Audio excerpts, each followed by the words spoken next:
Welcome to the Restaurants Grow podcast, where you get tips, tricks, and tactics on how to grow your restaurant business. Today on the show, we have Jennifer Carlton, account executive, and Toni Martinez, senior account executive from Direct to You, a guest acquisition and insights platform that's primarily driven by direct mail and local targeting. Toni literally has marketing in her blood. Her grandfather had an advertising magazine in the 80s. I remember the 80s. And mom has been in the direct mail marketing business for decades. She literally grew up in this industry. Jennifer is the daughter of an airborne ranger special forces sergeant. We should talk about that offline because my dad was in the FBI. She worked in print media since 1999, newspapers and magazines, but took a hiatus to run a family-owned and operated auto dealership in Denver with her husband and son. There's actually a lot of lead generation around that too, so I'm sure you learned some incredible stuff. I'm excited to have both Jennifer and Tori on the show with their extensive experience and vast knowledge in helping restaurants to grow their guest count. Fun facts, really fun fact here. Toni grew up as a gymnast and received her yoga and Zumba teaching certifications. And Jennifer used to own a car dealership, as we said. Jennifer, Toni, welcome to the show. Thank you. Thanks for having us. I am super excited to have you both in here. Okay, I want to kick right into what a lot of people are thinking, and we need your help to understand what is the truth. Is direct mail dead? No, it is not. So, great, awesome. We can move on. Before the internet was even invented, people received their information in their mailbox. And there did become a time when there was too much information in your mailbox and people kind of stopped looking at it and it went into the recycle bin. Now what we're seeing is where people are inundated is in their text message inbox and their email inbox. I know for myself, I have a specific email address I use when I'm required to sign up for something. And then I just click empty entire folder and that's that, unless I'm looking for a discount or something. So there has been a shift where people are now bringing direct mail back into their homes. There's also been studies, 91% of millennials trust what they see in print versus what they see online. Yeah. So it is not dead. Yeah. People are digitally inundated these days. I reflect this statement on an hourly basis. I feel like at Salad House, we switched from Microsoft to Google. And they were like, oh, yeah, we're going to start to use Google Chats to manage conversations. And I was like, please don't give me another inbox. Like, I love you guys. But like, I have Slack and I have WhatsApp. Yeah. I got Messenger. Like, and I have 3 emails I'm managing. Like, please don't give me another inbox. I'm joking. I love my team. But yes, we are digitally inundated for sure. Absolutely. I find that I always look at it this way. When somebody asks me, is direct mail dead? I'm like, okay, when you go to a restaurant, it's called a full service restaurant, and somebody sits down at the table, what's the first thing that somebody hands them? A menu. A menu, right? So now you can hand them the menu at their home before they even come in. Like, what? Yeah. Like, and then they go, oh yeah. Yep, it's a little mini billboard in their house.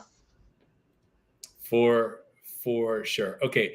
For those that might not be, really familiar with the solution, can you just tell us like what the heck is direct mail and how does it work? I mean, other than the example of sending a menu to somebody's house. Yeah. So, I mean, like there's obviously different forms of direct mail. The one that we focus on is postcards. So if you've got that kind of like postcard in the mail, maybe it's for hair care or food, and it has one side showing what's offering, and on the side too, there's a compelling offer to drive you in. That's what direct mail is. There's other forms, right? You've got like kind of the newspaper wrap. There's Valpak, but what we focus on and find to be successful for our restaurant groups is the postcard, because it really stands out in the mail. It stands alone, comes by itself, and you get your message across a little more clearly.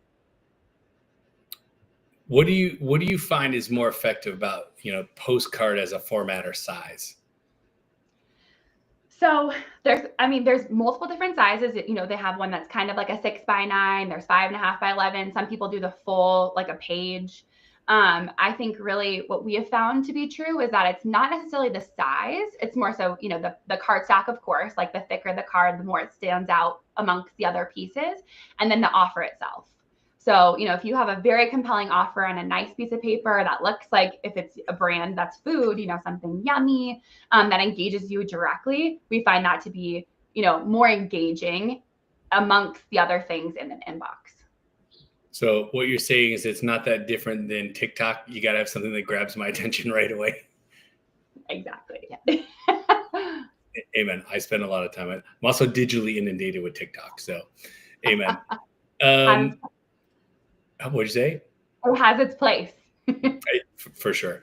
In terms of like direct mail and how does it work? Like, do I just send everybody in a neighborhood? Do I just send it every day? Do I send it once a month? Do I send it once and done? Like, what is a successful program? Like, how does somebody program that? How do they think about it? Well, there are several different ways to go about it. Generally, we start with a radius around the location, and we pull the data on the demographics. Right. Yep. Sorry. So, it depends. If you're having a grand opening, it's a great way to maybe mail to 10,000 households, 20,000 households right around your location to let everybody know you're opening. What differentiates direct to you is that we are capturing that data for you on who is redeeming your offer. Yep, absolutely. But when we're looking at the data, to your point, should we mail everyone? It kind of depends, right? Like if you are a multi-unit drive-through brand, the threshold to how much money they need to make in order to be your customer may be different, right, than your formal sit-down restaurant. So the beauty of it is, in theory, yes, if they're close enough to you, if they have enough money, you could mail everyone very near your location. But perhaps if you are a different type of brand that requires maybe a little more, a higher target income, that would factor in. Depending on your brand in general, is it more so like you're targeting young families, things like that. So how does somebody think about all this, right? Like, how do I know who to mail? Like, how do I know how big a radius? Or is that, I'm assuming you help people figure that out. But like, if I'm trying to just get an idea of what this looks like, how do I figure it out? Yeah. So I would say typically when we're looking at, if it's just like any restaurant brand across the nation, we'd say a benchmark is around 40,000. If they have a median income of 40,000, as long as, in the world of medians, as long as the median age in that specific area is less than, let's say, 65, because in worlds of medians, right, we've got people that are younger and older than that specific number we're seeing right on the data. But I would say when we're kind of looking at just standard over 40,000, median age is less than 65, and then if we could stay within 3 miles, that's not always possible, right? If you're in the rural Midwest or something like that. But if we can stay nice and tight to the location, that would be an ideal target. Okay, I have a question about the over 65 market. Are you saying they don't read their mail?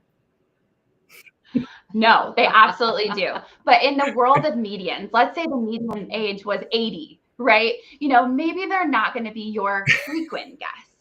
I feel like those are the people that get a cup of coffee at McDonald's every morning. Maybe I'm thinking of the 80s, but I'm joking. You've got some really youthful 80-year-olds you're familiar with. Amen. My grandma went to McDonald's for a cup of coffee like 5 days a week, but she also lived in a really weird part of Pennsylvania. But let's not go down that road. What kind of options do you have with direct mail? It sounds like you can do targeting and you can do geo and you can do like, I guess kind of like educate us on what decisions can be made in terms of like how to mail, where to mail. Give us an education, please. Yeah, absolutely. So from our program standpoint, we could do loyalty campaigns. We could do a grand opening campaign. We could do a competitive intrusion. Oftentimes, we work with a large coffee brand, and they'll have another competitor come in, so we can do some competitive intrusion. We can do new homeowners, people who are not entrenched in their buying habits, if you're new to the area, it's a great time to get in front of them because they don't know where they're grabbing a coffee or lunch or dinner. So those are some of the tactics that you can employ to engage with the primary trading area. A competitive intrusion sounds like something that would be created by the daughter of an airborne ranger or special forces sergeant. So it's competitive intrusion. That's like, I have a... Amen. Does that mean like I have a particular type of brand and a direct competitor comes into town and I kind of want to drown them out? How does that work? Exactly. Well, there's a couple ways to look at it. So, let's pretend you wanted to capture some of the audience that's right around the competitor. We could mail near the competitor, or we could just mail a larger campaign around you, reminding them why to come in, using a compelling offer. So there's a reason to engage with you over that other brand. Give me what would be an example of a compelling offer for like a quick service brand, cafe, coffee, donut, fast food, drive-through. Like what's a compelling offer? Well, the most compelling is anything free. Yep. I mean, Amen. we had a chicken restaurant just blow the doors off their campaign with a free sandwich offer. Yep. And if you know Chipotle Mexican Grill, they just did an absolutely free burrito when they had 4 locations, just a free burrito. And they did that for years. I think, the goal is to drive trial. If they're not familiar with your brand, they have to love you and try you and say, oh, I want more, right? And then having a secondary offer to bring them back in. Buy one, get one. Also really good. Really strong offer. Okay, I want to come back to my original question here in a second. I know a lot of people are like discount adverse or promo adverse and like, we don't give away free food. Okay, sure. I don't necessarily subscribe to that. But like, what do you say to somebody that's like, oh, the people that show up for the free chicken sandwich, that's the only day we're going to see them? Well, the best part of this is that we capture that information. We know who came in for the free chicken sandwich. So now in order to grow your business, we are going to suppress mailing to that address again. Yeah, don't discount to the same people over and over. If you're going to give away a free sandwich, a free burrito, you should get something back, right? That informs your future marketing efforts. And that's why we believe, it should be data driven. Okay. So to me, direct mail is something that happens IRL. I get something from I go down and check my mail. There's a coupon. I drive over. I use it, and like I'm an unknown, right? And unknowns are kind of the scourge of the industry. At least RLC 2 weeks ago, that's everybody was like, unknowns are bad. Unknowns are bad. How are you translating from unknowns? Or is that a trade secret? It is kind of a trade. No. Go ahead. Okay. It's not a trade secret, but it is what we do is we barcode. I mean, it is our secret sauce is what I should say. But we barcode each one of the offers, and the barcode is embedded with the demographic information of the responder. So let's say I come in, I hold on to those coupons. Once I get those redeemed coupons back, we can tell you through that barcode, I came in, what my household income is like, where I live, and other demographic factors about me that can inform, okay, we're kind of starting to see a pattern. This is where they're coming from. This is what that customer looks like that's engaging with our brand. And then to Ben's point, you can not continue to discount to that exact same address. So you're not someone's not expecting the discount all the time. And then going forward, if you have times of year that are particularly slow, you can mail to all of the people that have redeemed your coupons, but with less aggressive offers. Exactly. Because if you're a loyal customer, you don't need something free, right? Like if you love Wendy's and they sent you a $2 off, you may still be compelled to use it, right? I'll tell you how much I love Wendy's. I have every single robot fidget spinner that Wendy's put out earlier this year. How did I know? How did we know? Best. Literally, I have all of them. That was a diversion. Okay, so I'm going to extract something. You didn't quite say this, but I'm sort of extracting it. Okay. Is doing direct mail you get better over time scenario? Like if you mail, then you mail again, then you mail again, you get smarter in your mailings? Yes. Yeah. I mean, the first campaign, you might get a lot of information. And then as you continue to mail, you're learning more and more and more about who those customers are and where they're coming from. And maybe more importantly, where they're not coming from. And that's, as a result of mailing, a couple times a year. Would you, this is somewhat of a loaded question, knowing that this is what your business is, but would you consider direct mail as being an always on type of campaign? Like you should start it and just keep it going. Like, does that make sense?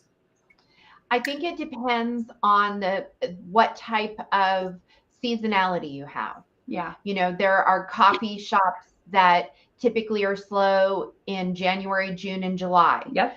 So we already know that we are setting up campaigns for coffee brands in those months because those are the months they struggle. Yeah. Or if you're, in an area where there's some sort of like seasonality to the area, like Florida, for instance, they tend to see kind of a slowdown in the summer months. Maybe we pivot. We can mail where we determine, are those individuals not in their homes at that time? So there's actually a ways when people put their mail on hold, we can see that information and do a targeted campaign to those that are there. Or we could just, preempt their busy season. So we're extending that bell curve of busy time instead of mailing when no one's there. There's two different schools of thought, right?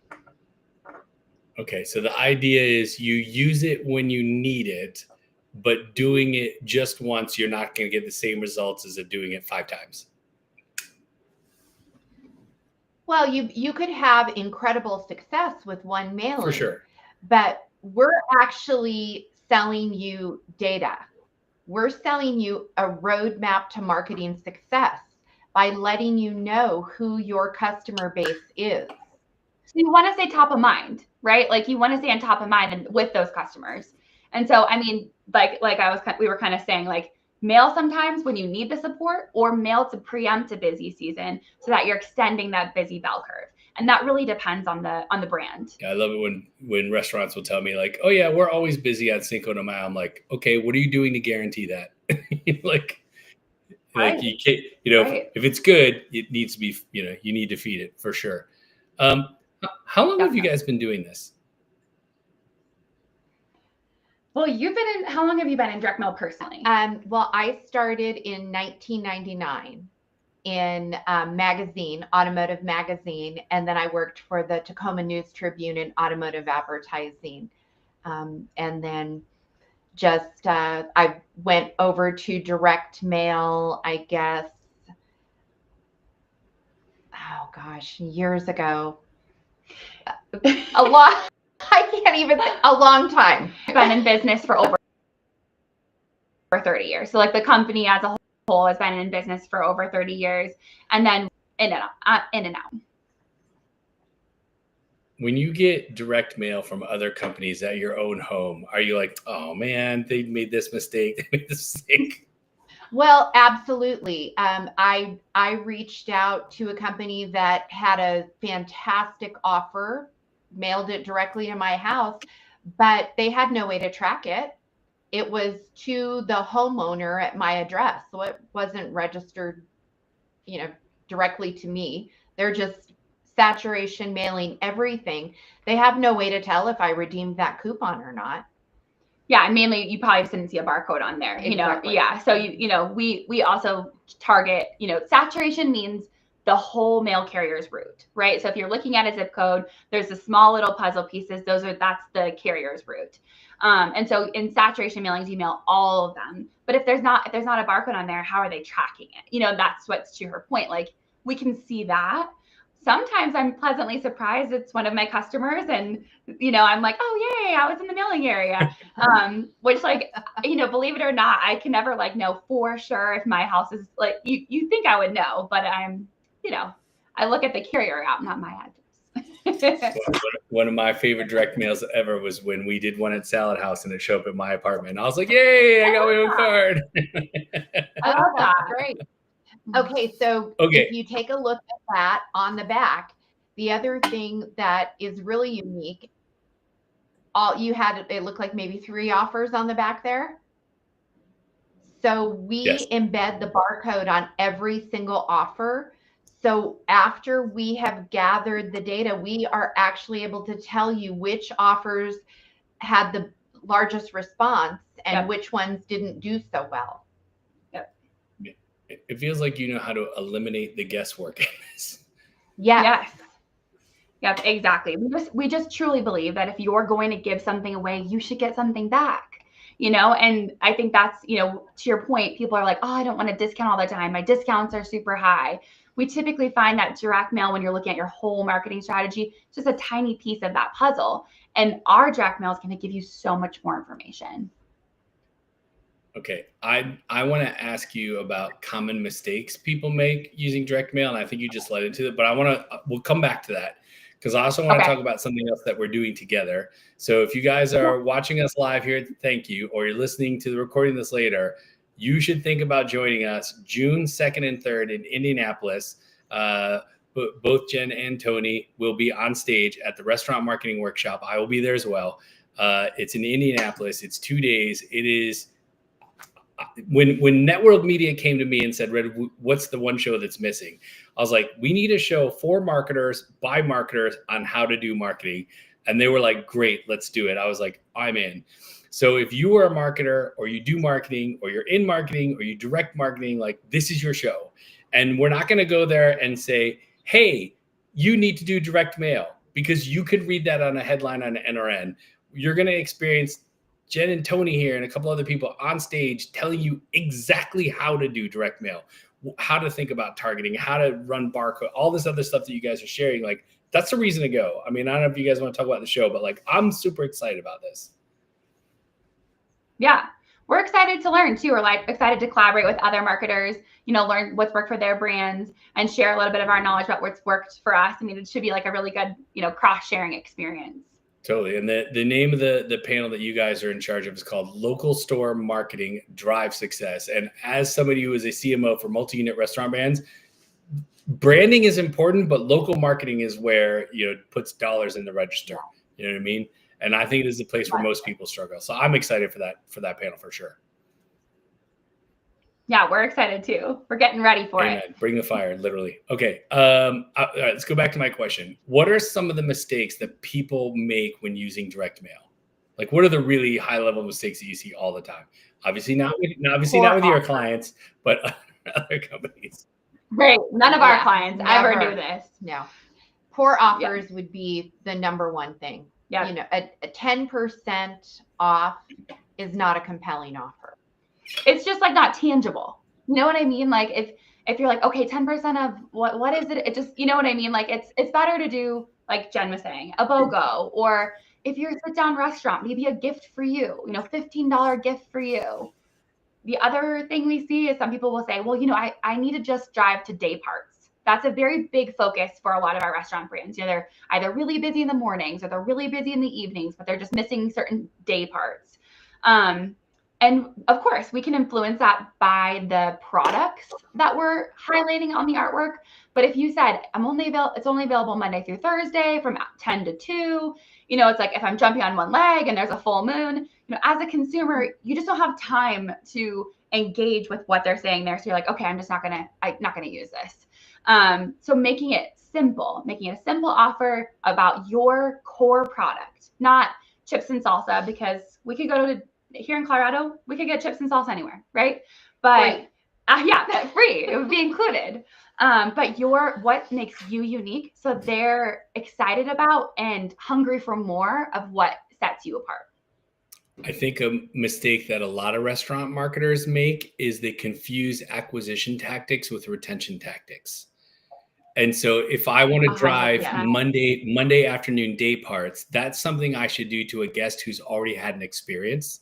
And I shouldn't try to drive that as somebody who's never come in. Exactly. Because I've said, here's this little finite hole you can jump through. Like, you guys ever seen the movie and then to your point, right? Like, go ahead. The what? Go ahead. The Jerk. Yes. Everyone's seen it. Okay, you've seen the movie. 50. You've seen the movie The Jerk, right? Never seen it? Yes. I haven't. Okay. So My dad and I had a tradition is that we would go see every single Steve Martin movie in the theater when it came out. We love Steve Martin. And The Jerk was our collective favorite movie. It's still one of my favorite movies. But the scene where he's doing the carnival barker thing and he's like, guess my weight. And you have to go, you're going to have to go Google this or YouTube it later.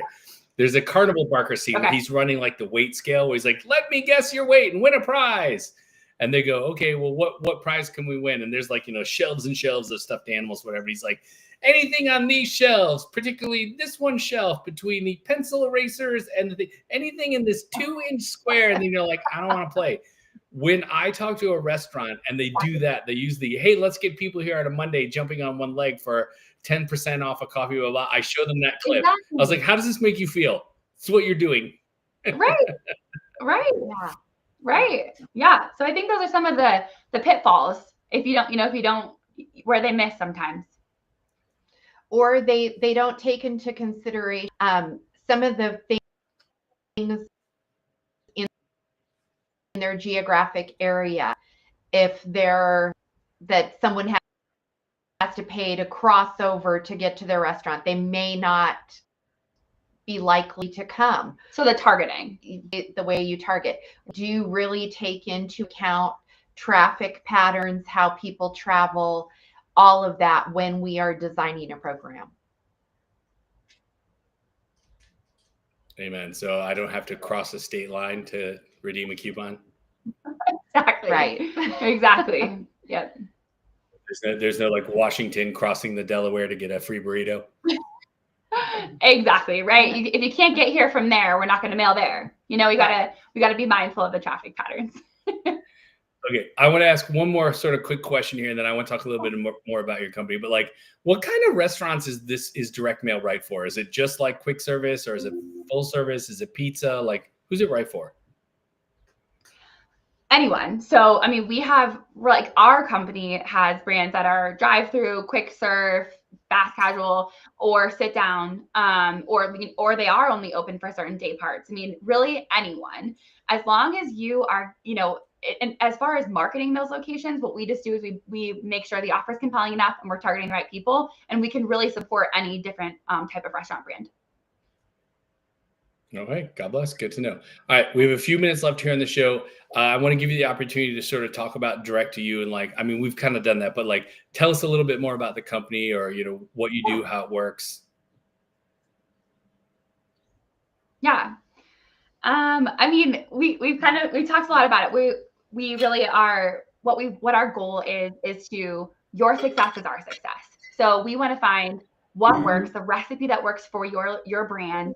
And you probably know, every little location operates like a child. They're a little bit different, even within the same brand. So we'll learn about your target market. We'll make sure we're getting the data, and then we'll continue to help you on your path to success. Amen. I feel like a lot of people think direct mail is sending a bunch of postcards to everybody in an address, and that's the end of the story. It sounds like you have something way more in depth than that.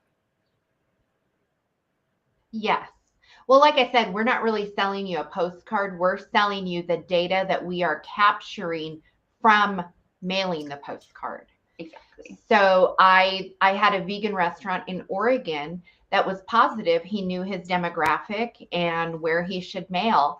And after we reviewed his data, he was very mistaken. His client was not 30 years old and female. They were over 50, male and female, coming from a different geographic area. So you can learn a lot.